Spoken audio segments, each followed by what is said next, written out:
आप देख रहे हैं आयुष शक्तिमान न्यूज।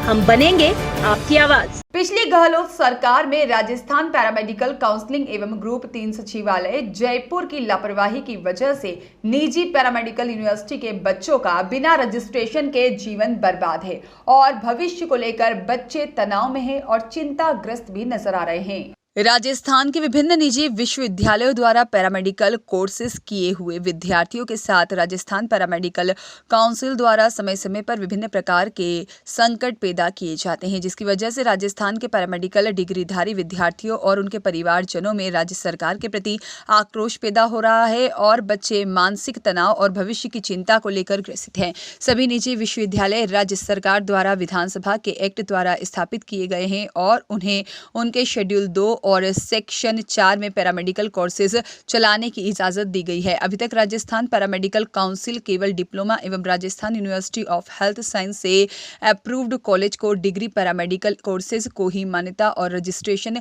करने के कार्य करती थी। राजस्थान पैरामेडिकल काउंसिल का गठन 2008 में पैरामेडिकल एक्ट 2008 के तहत किया गया था। इसके बावजूद भी इतने साल बीत जाने के बाद भी RPMC और ग्रुप 3 सचिवालय के अधिकारियों की लापरवाही की वजह से 15 साल बीत जाने के बाद भी निजी विश्वविद्यालय के पैरामेडिकल डिप्लोमा डिग्री कोर्स को रजिस्ट्रेशन देने का अधिनियम नहीं बनाया गया और न ही इन्होंने पिछली 15 साल में जो सरकार रही अधिनियम बनाने की फाइल आगे की सचिवालय में भेजी भी नहीं। और जब भी विद्यार्थी या निजी विश्वविद्यालयों के अधिकारी राजस्थान पैरामेडिकल काउंसिल से बात करते तो उनकी तरफ से सिर्फ यही जवाब मिलता कि हमें नहीं पता और RPMC अधिकारी और रजिस्ट्रार अच्छे से बात तक नहीं करते थे और बाहर निकाल देते थे। बच्चों को लेकर निजी विश्वविद्यालय UGC एक्ट के तहत स्वयं डिग्री देने में सक्षम है और राजस्थान सरकार ने जिस एक्ट के तहत Rajasthan university of health science university की स्थापना की है उसी एक्ट के तहत निजी यूनिवर्सिटी की स्थापना की और उनके एक्ट शेड्यूल 2 और सेशन 4 के तहत कोर्स चलाने की अनुमति दी गई है। बच्चों ने पिछले 2 साल में काफी बार पूर्व सेक्रेटरी ऑफ राजस्थान श्रीमती उषा शर्मा जी को काफी बार इस समस्या से अवगत कराया और काफी बार एप्लीकेशन और लेटर हेड दिया गया। काफी बार उनके पास गए लेकिन उन्होंने भी हजारों विद्यार्थियों की समस्याओं को सीरियस नहीं लिया और उनके द्वारा सिर्फ एक बार आश्वासन देकर के उन्होंने इस समस्या को सीरियस लेना ही छोड़ दिया और कहा कि कुछ नहीं कर सकते हैं हम। काफी बार बच्चों ने 2022 और 2023 में पूर्व सरकार कांग्रेस के चिकित्सा मंत्री प्रसादी लाल मीणा से 10-15 बार मिलने की कोशिश की उनके ऑफिस और उनके आवास पर, लेकिन उनके PA ने उन्हें कभी उनसे मिलने नहीं दिया। वो लोग सिर्फ अपने गांव के लोगों को ही मंत्री जी से मिलने देते थे, लेकिन काफ़ी बार पूर्व चिकित्सा मंत्री के PA को एप्लीकेशन और लेटर हेड के माध्यम से अवगत कराया गया कि बच्चे 15 साल से RPMC और ग्रुप 3 सचिवालय के अधिकारियों की लापरवाही से कितने परेशान हो रहे हैं, लेकिन उन्होंने फिर भी ध्यान नहीं दिया। फलस्वरूप राजस्थान के पूर्व CM अशोक गहलोत के आवास और CMO सचिवालय में 3-4 बार मुख्यमंत्री जी से इस मामले में मिलने के लिए कोशिश की, लेकिन वहां बैठे अधिकारी ने कभी मिलने नहीं दिया। हमेशा एप्लीकेशन लेटर हेड लेते रहे और कुछ नहीं किया है। इसके बाद ग्रुप 3 सचिवालय और नवल किशोर जी से 3-4 बार मिलने गए, लेकिन उन्होंने कभी भी इस समस्या को सीरियस नहीं लिया। उन्होंने पता किया कि पूरी गलती RPMC और ग्रुप 3 की है और इतने साल बीत जाने के बाद भी RPMC और ग्रुप 3 ने रूल बनाने की फाइल कभी आगे नहीं पहुंचाई। सब एक दूसरे की गलती ढकने में लगे थे, लेकिन RPMC और ग्रुप 3 सचिवालय की लापरवाहियों से 15 सालों से परेशान होकर काफ़ी UG के बच्चे ने RPMC पर पिटीशन नंबर 8908/2020 के तहत केस किया और कोर्ट ने RPMC को रूल एवं रेगुलेशन बनाने के लिए कहा और रजिस्ट्रेशन देने को कहा, लेकिन RPMC और ग्रुप 3 ने अपनी इतनी सालों की गलती छुपाने के लिए कोर्ट से स्टे ले लिया और 2023 के बाद के बच्चों के लिए रूल एंड रेगुलेशन बनाए और 2023 के बाद के बच्चों को डिग्री इंटर्नशिप कंप्लीट करने के बाद सीधे रजिस्ट्रेशन मिलेगा। लेकिन RPMC ने उन बच्चों के साथ खेल दिया जिन विद्यार्थियों ने 2023 से पूर्व निजी यूनिवर्सिटी से पैरामेडिकल डिग्री कोर्स किया है उनको, परंतु पैरामेडिकल काउंसिल ने पैरामेडिकल डिग्रीधारी विद्यार्थियों के भविष्य को ध्यान में नहीं रखा और यह प्रावधान कर दिया निजी विश्वविद्यालयों से पास किए हुए विद्यार्थियों के लिए नोटिफिकेशन क्रमांक पैरामेडिकल को परीक्षा कंडक्ट की गई और कहा गया कि जो भी विद्यार्थी ने 2023 या इससे पूर्व निजी यूनिवर्सिटी से पैरामेडिकल डिग्री कोर्स की है उनको यह वन टाइम एग्ज़ाम देनी होगी, तभी रजिस्ट्रेशन मिलेगा और एग्ज़ाम का मौका दोबारा नहीं मिलेगा, जिसमें 1/3 नेगेटिव मार्किंग स्कीम के तहत कम से कम 50% प्राप्तांक लाना अनिवार्य रखा गया है और उस एग्ज़ाम फीस का भुगतान 3,000 रुपये प्रति विद्यार्थी रखा गया है। पूरे भारत वर्ष में यह वन टाइम एग्ज़ाम अपनी तरह का अनूठा एग्ज़ाम हुआ और जिसमें विद्यार्थियों को केवल एक ही मौका मिला और यदि वह किसी प्रकार इस एग्ज़ाम को नहीं दे पाए या पास नहीं हो पाए तो वह जीवन में कभी भी राजस्थान पैरामेडिकल काउंसिल में रजिस्ट्रेशन नहीं करा सकते और किसी भी केंद्र और राज्य की सरकारी या प्राइवेट सेक्टर की नौकरी में कार्य नहीं कर सकता। एक ही राज्य में पैरामेडिकल के प्रार्थियों के लिए 2 नियम जो कि अन्याय है। RPMC को यह अधिकार किसने दिया? 15 साल तक तो इन्होंने रूल एंड रेगुलेशन नहीं बनाए और जब बच्चे कोर्ट में पहुंचे RPMC के खिलाफ और कोर्ट का आदेश आया तो इन्होंने स्टे ले लिया और अपनी गलती छुपाने के लिए और बच्चों का भविष्य बर्बाद करने के लिए वन टाइम रजिस्ट्रेशन एग्जाम ली, जो कि किसी भी प्रांत में और राजस्थान में भी नहीं होती। तो इन बच्चों के लिए यह दोगले नियम क्यों बनाए जा रहे हैं? RPMC और ग्रुप 3 ने यह दोगले नियम क्यों बनाए? वर्ष 2023 तक अथवा इस हेतु अधिनियम बनाने की दिनांक तक राजस्थान राज्य के एक और राज्य के किसी भी निजी विश्वविद्यालय से पैरामेडिकल की डिग्री किए हुए विद्यार्थियों का राजस्थान पैरामेडिकल काउंसिल द्वारा रजिस्ट्रेशन बिना किसी शर्त के किया जाए और नए नियम सिर्फ अधिनियम बनाने की दिनांक के बाद प्रवेश लेने वाले विद्यार्थियों पर ही लागू हो। पुराने विद्यार्थियों पर नए नियम लागू न थोपे जाए, इसकी मांग की गई है। नए नियम और अधिनियम मार्च 2023 में बनाए गए और वह नियम अधिनियम को 2023 से 2022 पास आउट के बच्चों पर जबरदस्ती उन पर थोपा गया और वन टाइम एग्जाम रजिस्ट्रेशन लिया गया, जिसमें कि पेपर का लेवल जानबूझकर इतना हार्ड रखा गया कि नेगेटिव मार्किंग रखी गई कि पास होने की संभावना 5 से 10% हो। यह अन्याय है, वरना अधिनियम जब भी बनते हैं तो उस अधिनियम के बनने की दिनांक वाले बेच पर लागू होता है।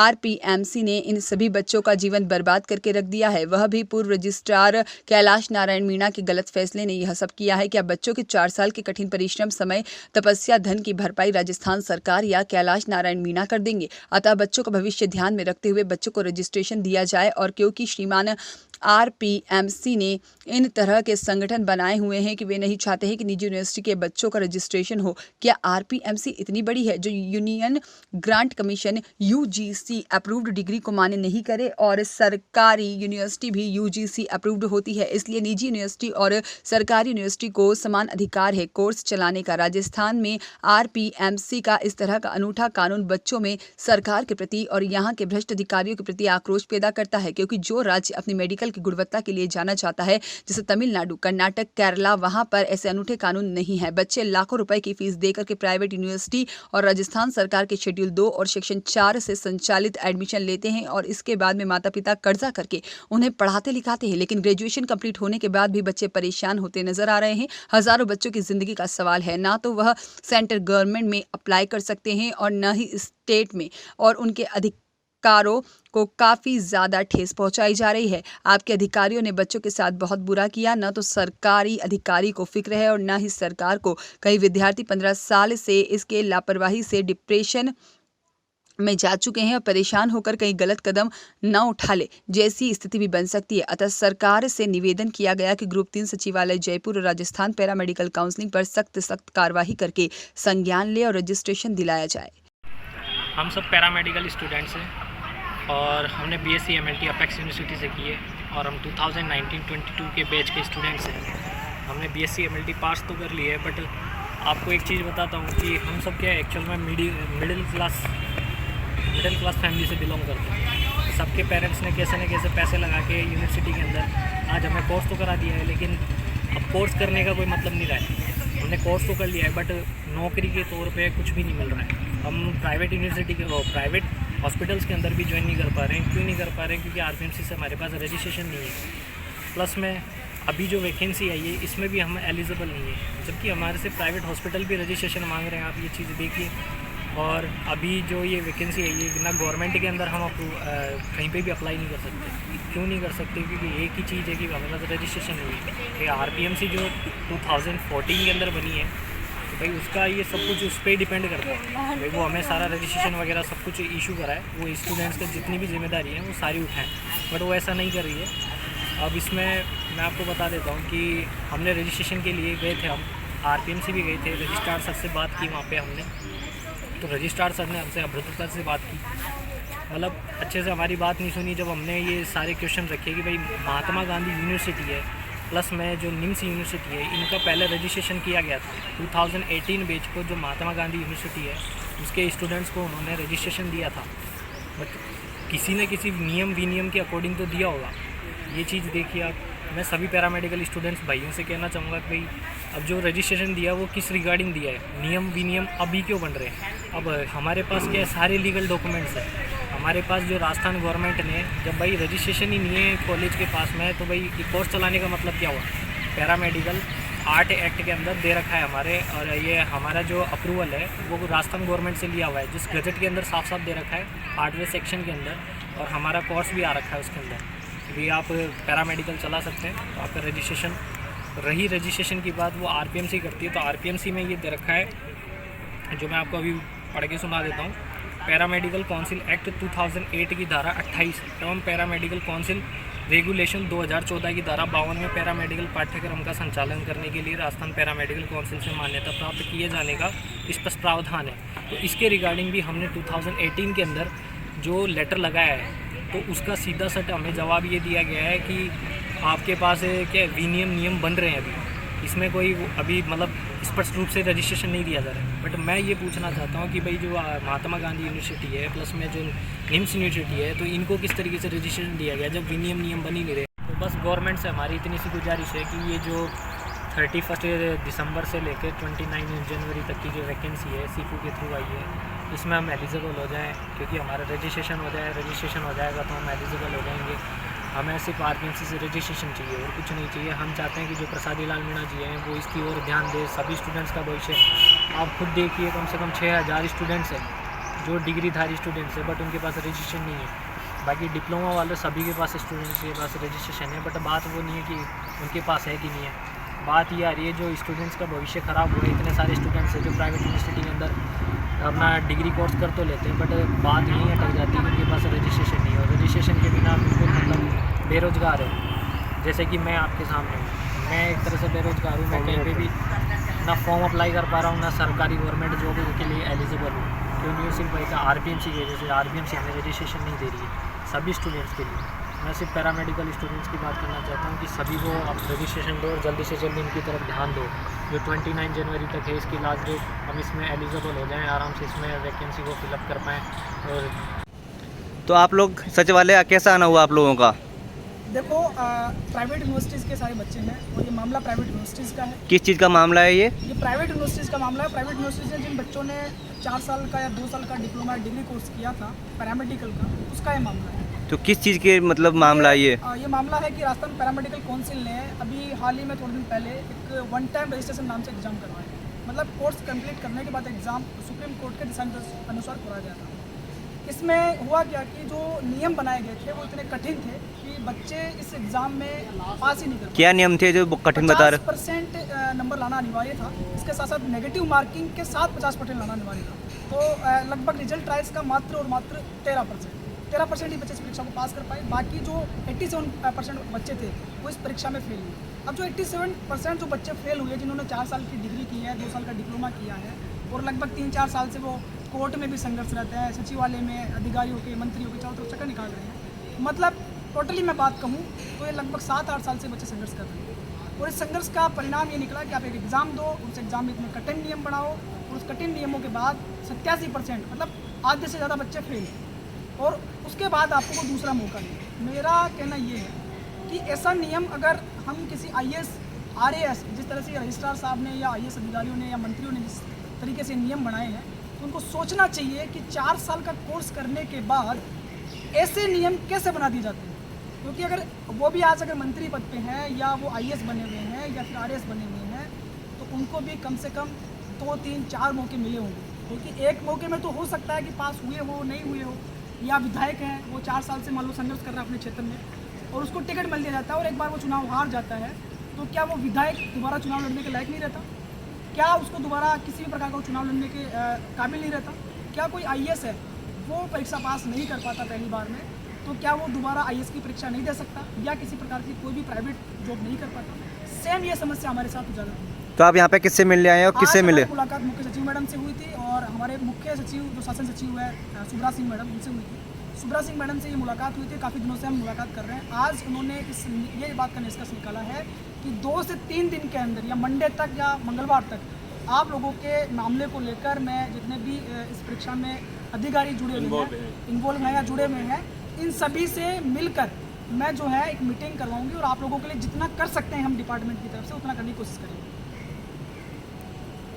तो एग्ज़ाम का मुद्दा ये है कि अभी हमने मुद्दा रखा था मैम के पास कि 40% हमारे पासिंग मार्क्स और जो नेगेटिव मार्किंग है उसको हटाया जाए और अटेम्प्ट बढ़ाए जाए, हमारे क्लियर किया जाए, इस मामले को जल्दी से जल्दी क्लियर किया जाए।